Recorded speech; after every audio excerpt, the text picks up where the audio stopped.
In a powerful display of leadership, former President Donald J. Trump has drawn a line in the sand against the tide of radical progressivism. He has pledged to return America to the fundamental truth of two genders, male and female. This is not just about policy, it's about common sense, about biological reality, about the very fabric of our society. For too long, the radical left has pushed a dangerous agenda, attempting to normalize the idea that gender is fluid, that there are countless genders, or that men can become women and vice versa.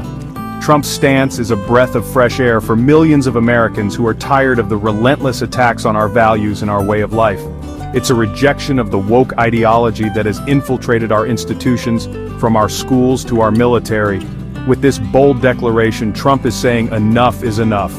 He is standing up for what's right, for what's true, and for what's best for our nation. This is not about intolerance, it's about protecting our children, our families, and our future. The radical left's agenda is not about equality, it's about control. They want to control our language, our thoughts, and our very identities. But Trump is standing in their way, and millions of Americans are standing with him. It's time to reclaim our country from the clutches of the radical left and restore the common-sense principles that have made America great. Trump's pledge to recognize only two genders is a critical step in that direction.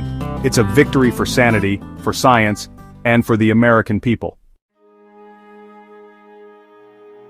One of the most disturbing aspects of the radical left's gender agenda is the horrific practice of child sexual mutilation, euphemistically referred to as gender-affirming care. This practice, which involves surgically and chemically altering the bodies of children to conform to their perceived gender identity, is nothing short of barbaric. These are vulnerable children, often struggling with their identity, being exploited and manipulated by adults with an agenda. Trump has pledged to put an end to this madness. He understands that children are not capable of making life-altering decisions about their bodies, especially decisions with such serious and irreversible consequences. His administration will work tirelessly to protect children from this dangerous and unethical practice. But the assault on our children doesn't stop there. The radical left is also engaged in a systematic campaign to indoctrinate our children with their twisted ideology. From kindergarten to college, our children are being bombarded with messages that contradict basic biology and undermine their understanding of gender. Trump has vowed to ban transgender topics from kindergarten through 12th grade schools. This is not about censorship, it's about protecting the innocence of our children and allowing them to learn and grow without being subjected to age-inappropriate and confusing material. Our schools should be focused on teaching the fundamentals, not pushing radical ideologies. The consequences of the left's radical gender ideology extend far beyond the classroom. One of the most visible battlegrounds is the world of sports, where the inclusion of biological males in women's sports is destroying fair competition and threatening the integrity of women's athletics. Allowing biological males to compete against females is inherently unfair. Men, on average, have greater muscle mass, bone density, and lung capacity than women. This biological advantage cannot be erased by hormone therapy or any other form of transition.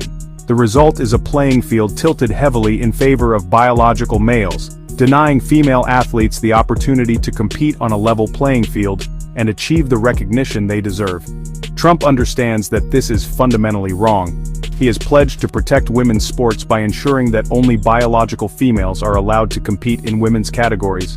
This is not about discrimination, it's about fairness, about protecting the integrity of women's sports, and about ensuring that female athletes have an equal opportunity to succeed. The fight against the radical left's gender ideology is far from over. Trump has pledged to revert to his administration's interpretation of Title IX, which defines sex as biological sex assigned at birth. This will effectively bar transgender athletes from competing in sports aligning with their gender identity, ensuring fairness and protecting the integrity of women's sports. Furthermore, a Republican-led Congress is poised to take action on this critical issue. The Protection of Women and Girls in Sports Act, which would codify the Trump administration's interpretation of Title IX into law, has garnered significant support and is likely to be reintroduced in the upcoming legislative session. This legislation is essential to protecting women's sports and ensuring that our daughters have the same opportunities as our sons. The American people have spoken. They are tired of the radical left's relentless attacks on our values, our institutions, and our children. They are demanding a return to common sense, to biological reality, and to the fundamental principles of fairness and equality. Trump's bold stand against transgender lunacy is a beacon of hope in these turbulent times. It's a sign that the tide is turning, that the silent majority is finally finding its voice, and that America is ready to reclaim its rightful place as a nation grounded in truth, justice, and the pursuit of happiness for all.